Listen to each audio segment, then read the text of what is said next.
اخبار نہیں بتا رہا ہوں، یہ بخاری کے الفاظ آپ کو بتا رہا ہوں.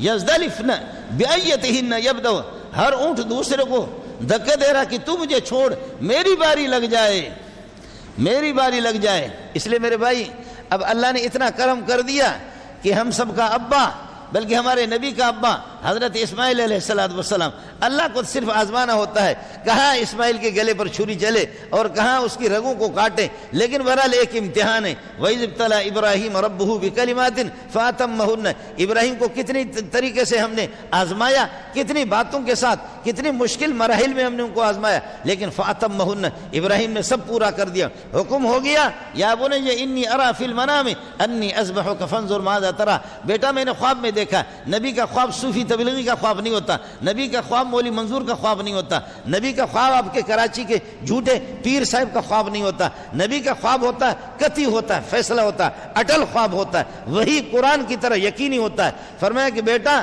مجھے حکم ہو گیا کہ تجھے ذبح کر دوں، لیکن آپ یہ دیکھیں بس ایک آزمائش ہے، باقی قصہ تو آپ کو معلوم ہے. چھری رکھا اور اوپر سے آواز آ گئی وَنَادَيْنَاهُ يَا إِبْرَاهِيمُ قَدْ صَدَّقْتَ الرُّؤْيَا، ابراہیم تو بھی سچا، تیرا بیٹا بھی سچا، خواب بھی تیرا سچا، تو نے کوئی کمی نہیں کی. لیکن ابراہیم تو کیا سوچ سکتا ہے کہ ایسے پیارے خوبصورت اسماعیل کو چھری اس کو کاٹے گی. اٹھ وَفَدَيْنَاهُ بِذِبْحٍ عَظِيمٍ، جانور دے دیا. وہ ہمارے ابا حضرت اسماعیل علیہ السلام، پیارے محمد صلی اللہ علیہ وسلم کے والد، انہی کے نسل میں سے حضرت اقدس صلی اللہ علیہ وسلم، حضرت اسماعیل علیہ السلام کے بدلے میں قربانی آ گئی. آج آپ لوگ جو قربانی کریں گے یہ قربانی آپ سمجھے آپ کی جان کا بدلہ ہے. جیسے اسماعیل علیہ السلام کی جان کے بدلے میں آسمان سے جنت سے مینڈا اور دمبا لایا گیا. لیکن اس زمانے کے اندر یہ ہوتا تھا قربانی جب کی جاتی تھی تو قربانی کے گوشت کھانے کی اجازت نہیں تھی، یہودیوں کو بھی نہیں تھی، عیسائیوں کو بھی قربانی کی اجازت اور گوشت کھانے کی اجازت. حضرت ابراہیم علیہ السلام کے دور میں بھی یہی تھا کہ اوپر سے آگ آ جاتی تھی، اس قربانی کی گوشت کو کھا جاتی تھی. یہ جو مینڈا، یہ جو دمبا آیا، یہ جو مینڈا اور دمبا آیا، اس کے گوشت ابراہیم علیہ السلام نے نہیں کھائے. یہ گوشت بھی اسی طریقے پر اٹھا کر کے آگ اس کو اس طریقے پر یہ کہ آگ اس کو جلاتی تھی. البتہ اس کا سر جو ہے نا، اس کا سر کعبۃ اللہ کے اندر لٹکا ہوا تھا حضرت کے زمانے تک، اس کے بعد بھی. اب تو ان لوگوں نے سارا ادھر ادھر کر دیے. اس کا سر اور سر کے وہ سینگ یہ لٹکے ہوئے تھے.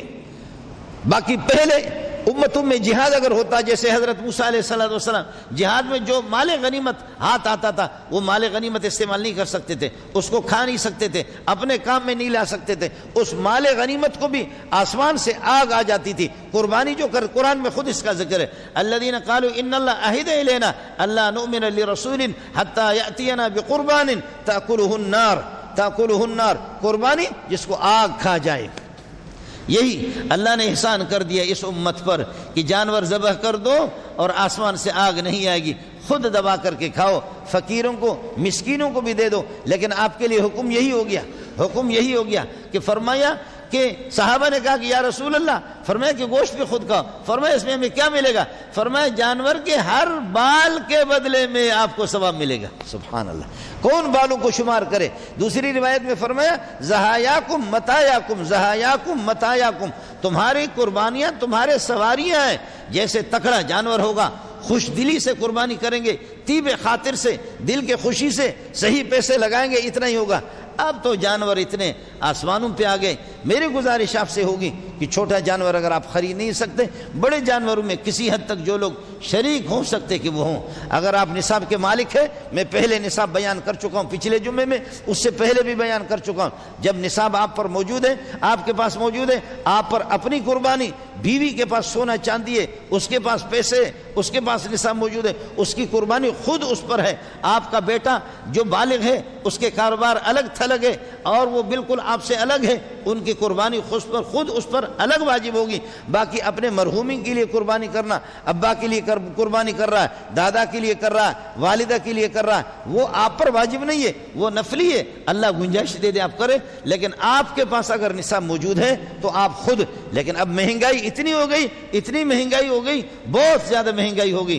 چھوٹا جانور اگر آپ قربانی نہیں کر سکتے، گزارش یہ ہوگی کہ بڑا جانور، بڑے جانور میں آپ، اور بڑے جانور میں بھی ایک جانور جو نام نمود کے لیے ہوتا ہے، ریا کے لیے ہوتا ہے کہ جی 4 لاکھ کے 6 لاکھ کا یہ جانور ہے ایسا نہیں ہے، 60,000 70,000 تک جانور آتا ہے، اس میں یہ ہے کہ آپ حصہ لے لیں قربانی سے، قربانی میں ضرور شریک ہوں، اگر نہیں ہو تو محمد رسول اللہ کے اس وعید کو بھی سنیں۔ فرمایا کہ جس آدمی کے پاس من وجد ساعۃ لأن یضحی، جس کے پاس اتنی گنجائش ہے وہ قربانی کر سکتا ہے، لیکن پھر بھی قربانی نہیں کرتا، پھر بھی مولوی کو جا کر کے جھوٹ بولتا ہے، مولوی کرے گا کیا؟